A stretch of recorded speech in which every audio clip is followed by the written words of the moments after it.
धाकड़ खबर, बेखौफजुमा बेबाक अंदाज। धाकड़ खबर के न्यूज रूम से मैं आपके साथ हूं अकरम रईस खान। आप लोग पिछले कुछ दिनों से देख ही रहे हैं कि भोंपू मीडिया और उसके दलाल चाटुकार दंगाई पत्रकार मौलाना उमर गौतम की गिरफ्तारी के बाद, मुफ्ती काजी जहांगीर आलम की गिरफ्तारी के बाद, मौलाना कलीम सिद्दीकी की गिरफ्तारी के बाद किस तरीके का नंगा नाच दिखा रहे हैं। बता रहे हैं कि हजारों लोगों का इन लोगों ने, यानी कि हजारों हिंदुओं का इन लोगों ने धर्म परिवर्तन करा के उनको मुसलमान बना दिया है और इस काम के लिए ये लोग विदेशों से फंडिंग जुटा रहे थे। इनके इंटरनेशनली आतंकवादियों से संबंध है, न जाने क्या क्या चीजें दिखाई और बताई जा रही हैं। यह अलग बात है, कल का जब मुकदमा चलेगा, ट्रायल के बाद ये लोग बरी होके आ जाएंगे, तब भोंपू मीडिया और उसके दलाल चाटुकार दंगाई पत्रकारों को सांप सूंघ जाएगा। इनके बारे में एक लाइन बोलने की उसकी हिम्मत नहीं होगी। यकीन नहीं आता, ताजा खबर आपके सामने रख रहा हूं। 3 साल पहले जिन मौलाना को लेकर भोंपू मीडिया और उसके दलाल चाटुकार दंगाई पत्रकारों ने अपना नंगा नाच दिखाया था, कहा था कि हाफिज सईद जो पाकिस्तानी आतंकवादी है और भारत में लश्कर तैयबा के जरिए आतंकवादी गतिविधियों में लिप्त रहता है, उसका एक संगठन है फलाहे इंसानियत। उसके जरिए इस मौलाना ने, उन्हीं भाषा में बोल रहा हूं जो भोंपू मीडिया वाले बोलते हैं, इस मौलाना ने 70 लाख रुपए हवाला फंडिंग के जरिए जुटाए और हरियाणा के पलवल में एक आलीशान मस्जिद तैयार कर दी, यानी आतंकवाद के पैसे से मस्जिद का निर्माण करा डाला। ये नंगा नाच 3 साल पहले दिखाया था, लेकिन आज मौलाना और उनके तमाम साथियों को अदालत ने बाइज्जत बरी कर दिया है। और जो एनआईए दावा कर रही थी, आप जानते हैं ना एनआईए कौन है? नेशनल इन्वेस्टिगेशन एजेंसी 2008 में बनी थी, जो आतंकवाद वाले मामलों की जांच करने के लिए बनी थी। ये अलग बात है कि अब गुजरात के मुंद्रा पोर्ट पर, जिसको अडानी चलाता है, वहाँ पे 3000 किलो जो है इस ड्रग्स बरामद होती है, तो उसकी जांच इसको दे दी जाती है और एनसीबी के जिम्मे छोड़ दिया जाता है, जिसको असल में जांच करनी चाहिए कि जा भाई किसी को पकड़, किसी के पास 2 ग्राम पुड़िया मिल जाए बॉलीवुड में, मुंबई के अंदर, उस वाले मामले की जांच कर कर उस कहानी को छोड़िए। तो कुल मिला के ये है कि एनआईए का कोई भी तर्क अदालत में नहीं टिक पाया। कैसे इस पूरे मामले को देखा और समझा जा सकता है, 3 से 4 हिस्से में पूरी खबर आपके सामने रखने जा रहा हूं। ये भी जिक्र करूंगा कि पिछले 2 दिनों से उत्तर प्रदेश के कानपुर में एक दुकानदार को, जो पायदान बेचता है, टेबल के कवर बेचता है, उसको कैसे फंसाने की कोशिश की जा रही थी धर्मांतरण के नाम पर, लेकिन अब वो उस मामले में बच गया है क्योंकि वो सीधा और सच्चा है। और ये भी आपके सामने रखने की कोशिश करूंगा कि एक आईएएस, जो वर्तमान समय में आईएएस हैं, नाम है मोहम्मद फखरुद्दीन, उनको पूरे मामले में कैसे लपेटने की कोशिश की जा रही है। एसआईटी जांच के बाद खबरें आ रही है कि आदित्यनाथ योगी सरकार पूरे मामले की जांच एनआईए को सौंप सकती है। तो फिलहाल चलते हैं खबर के पहले हिस्से की तरफ। देखिए, खबर के पहले हिस्से में ताज़ा घटनाक्रम से आपको रूबरू करा देते हैं। मौलाना सलमान और उनके 4 साथियों को एनआईए की विशेष अदालत ने बाइज्जत बरी कर दिया है। मौलाना सलमान, मोहम्मद सलीम, उनके अलावा आरिफ गुलाम और चौथे का नाम है बशीर धर्मपुरिया और 5वां जो नाम है हमारे पास मोहम्मद हुसैन मौलानी, इन सबको अदालत ने बाइज्जत बरी कर दिया और कहा कि जो दावा एनआईए कर रही है कि ये लोग आपस में बात कर रहे थे और कह रहे थे कि घी का इंतज़ाम हो गया है। जानते हैं ना घी किसे कहते हैं? देसी घी, गांव देहात में सब लोग जाने। खैर, घी का इंतज़ाम हो गया है, बॉम्बे वाली पार्टी आएगी उसके हाथों भिजवा देंगे। अदालत ने कहा कि एनआईए का ये कहना कि घी का इंतज़ाम हो गया है, बॉम्बे वाली पार्टी आएगी उसके हाथों भिजवा देंगे, ये कोई आतंकवादी मामला तो हो नहीं सकता है। घी का इस्तेमाल करना, आप इसे कोई विस्फोटक सामग्री से तो जोड़ नहीं सकते हैं। ये बात अदालत ने उठाई, इस पर कोई अपनी तरफ से जो है कोई सबूत नहीं पेश कर पाई एनआईए। इसके अलावा अदालत ने दूसरा मामला भी उठाया, आप खिदमत में थे इसलिए आपको नहीं पता चला। ये भी जो है एनआईए ने अपनी तरफ से दावा किया था कि ये भी एक कोड वर्ड है, घी भी और खिदमत भी, लेकिन अदालत ने इन दोनों को कोड वर्ड मानने से, आतंकवाद से जुड़े हुए मामलों का कोड वर्ड मानने से साफ इनकार कर दिया।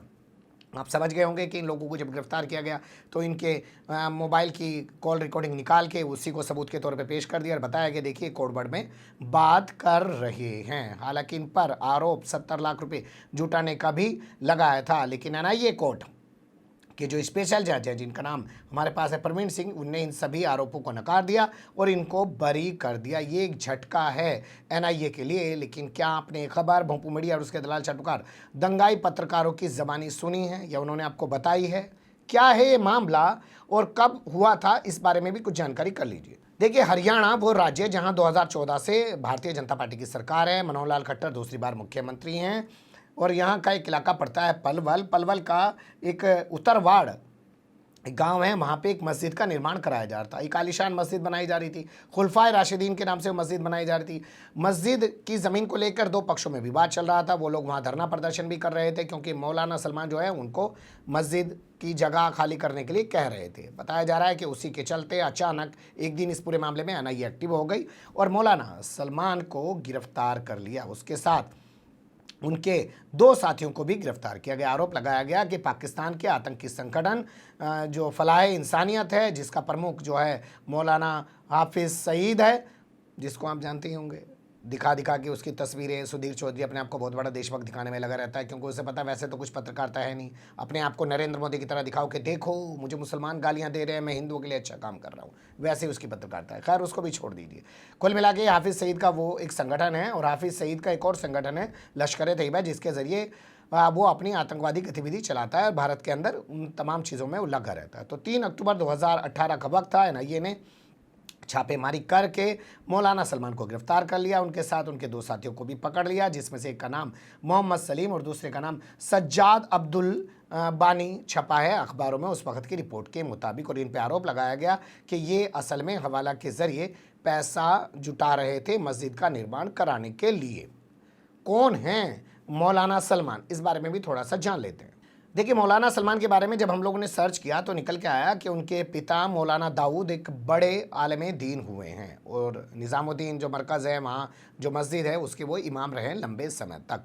उनके बेटे हैं मौलाना सलमान। इनका पूरे उस मेवात के इलाके में उस इलाके के अंदर एक बड़ी पहचान है, बड़ी इनकी एक इमेज है और ये एक खाते पीते परिवार से आते हैं। इनकी एक पारिवारिक प्रतिष्ठा है। आरोप लगा कि ये गए थे उम्रा करने के लिए। आप जानते हैं एक हज होता है, एक उम्रा होता है। ये उम्रा करने गए, उसी दौरान ये दुबई चले गए। दुबई में इनकी किसी पाकिस्तानी से मुलाकात होगी। पाकिस्तानी ने इनके तार जुड़वा दिए, फिर लश्कर-ए-तैयबा से, फलाह इंसानियत से, इन तमाम चीज़ों मतलब आतंकवादी संगठनों से जुड़वा दिए। और उसके बाद ये जो है हवाला के ज़रिए पैसा मंगाने लगे। इन्होंने मस्जिद निर्माण के लिए 70 लाख रुपये मंगाए और इसके अलावा अपनी बेटी की शादी के लिए भी वहाँ से इन्होंने मदद ली है। ये तमाम तरीके की चीज़ें इनके खिलाफ सामने उस वक्त आई थी जब इनको गिरफ्तार किया गया था। भोंपू मीडिया वालों ने पूरे मामले को लेकर एक हंगामा मचाया था। हालांकि हमने जब खबरें सर्च की तो निकल के यह आया कि गांव वालों ने उस वक्त भी इस मामले को सीधे तौर पर मस्जिद की ज़मीन को लेकर आपसी विवाद की वजह से इस तरीके का टर्न देने वाला बताया था। और गांव के आम लोगों ने नहीं, प्रधान ने भी कहा था कि ये जो आरोप लगाए जा रहे हैं कि इन्होंने पाकिस्तान से फंडिंग जुटाई है और आतंकवादियों से पैसा जुटा के मस्जिद बना रहे हैं, ये गलत है। ये पैसा इन्होंने आसपास के तमाम गांव देहात के लोगों से जुटाया और उसके ज़रिए ही ये मस्जिद का निर्माण करा रहे हैं। तो आज गांव वालों की हुई बातें सही साबित हुई हैं, लेकिन मीडिया अपनी दलाली चाटुकारी जो करने में माहिर है, उसके पत्रकार कहीं गायब है। उत्तर प्रदेश की कहानी जान लीजिए, वहाँ पर क्या हुआ। देखिए, उत्तर प्रदेश का एक ज़िला है कानपुर। कानपुर वही ज़िला जहाँ के पूर्व मंडलायुक्त यानी कि कमिश्नर हुआ करते थे। वर्तमान समय में रोडवेज़ के चेयरमैन सेक्रेटरी के पद पर तैनात हैं आईएएस मोहम्मद फ़खरुद्दीन। और उनको अब फंसाया जा रहा है, उन पे आरोप लगाया जा रहा है कि उनके बहुत सारे वीडियो वायरल हो रहे हैं। वो धर्मांतरण का गोरख धंधा अपने घर में बैठ के चला रहे थे। उसी कानपुर से खबर आई है। यहाँ का शहर कोतवाली थाना पड़ता है। वहाँ का मेदा बाजार एक इलाका है। घर के नीचे ही टेबल के कवर और पायदान यानी कि रबड़ की दुकान चलाते हैं। उनका एक बिल जो उनकी दुकान का है उसके नीचे लिखा हुआ है कि इस्लाम द ओनली सॉल्यूशन। वो सोशल मीडिया पे वायरल हो गया तो हंगामा खड़ा हो गया और उसके बाद इनको गिरफ्तार कर लिया गया। इनका नाम भी इत्तेफाक से मोहम्मद सलीम है। जब इनको गिरफ्तार कर लिया गया उसके बाद असीम अरुण यहाँ के पुलिस कमिश्नर हैं, उनके आदेश पे इनके खिलाफ एफआईआर दर्ज कर दी गई। लेकिन जो एफआईआर दर्ज की गई वो आईपीसी 505 की धारा 2 के तहत की गई, जिसमें 3 साल की सज़ा है। 7 साल से कम वाली सज़ा वाले मामले में थाने से ही ज़मानत देने का प्रावधान है, तो इनको वहाँ से ज़मानत दे दी गई। लेकिन अब जब पूरे मामले की जांच की गई है तो अमर उजाला की रिपोर्ट कह रही है कि मामला असल में झूठा है। जिस तरीके का प्रोपेगेंडा रचा गया वो नहीं है। इनके पिता का नाम मोहम्मद हसीन है। बताया जा रहा है कि कारोबार कभी सस्ता चल रहा था। किसी ने कहा कि ये लाइन लिखवा लीजिए, कारोबार में बरकत हो जाएगी। इन्होंने लिखवा ली। 2017 से इनके बिल पर ये लाइन लिखी हुई है। ये इन्होंने अपने कारोबार में बरकत के लिए लिखवाई है। जैसे आपने देखा होगा बहुत सारे लोग बिल के ऊपर श्री गणेशाय नमः, ओम नमः शिवाय और 786 और ना जाने क्या क्या बिल के ऊपर नीचे भगवान तेरा ही सारा, अल्लाह तेरा ही सारा, पता नहीं क्या क्या चीज़ें लिखवाए रखते हैं।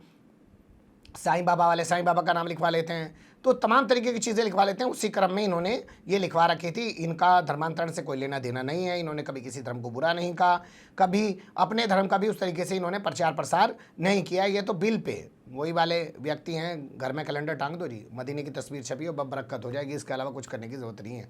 या गले में ना ताबीज़ डाल के घूम लो, 786 लिख के घूम लो, उसी तरीके की सोच वाला मामला है। अब अमर उजाला की खबर कह रही है कि मामला झूठा निकला है, इन पर से मुकदमा ख़त्म किया जाएगा। लेकिन सवाल उससे बड़ा ये है कि क्या एकदम से मुकदमा दर्ज करना चाहिए था?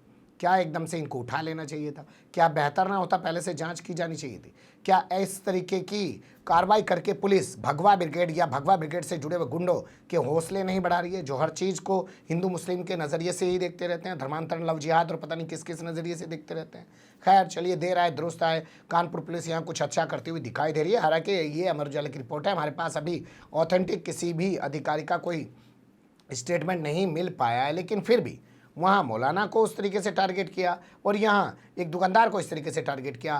लेकिन मामला सच्चाई में असल में कुछ और ही बाद में निकलता है और मीडिया उसके बाद गायब हो जाता है। बने रहेगा धाकड़ खबर के साथ। फिलहाल कमेंट्स के रूप में आप लोग अपनी राय दे सकते हैं, खबर को लाइक कर सकते हैं, चैनल को सब्सक्राइब कर सकते हैं और ज़्यादा से ज़्यादा हमारी खबरों को शेयर कर सकते हैं।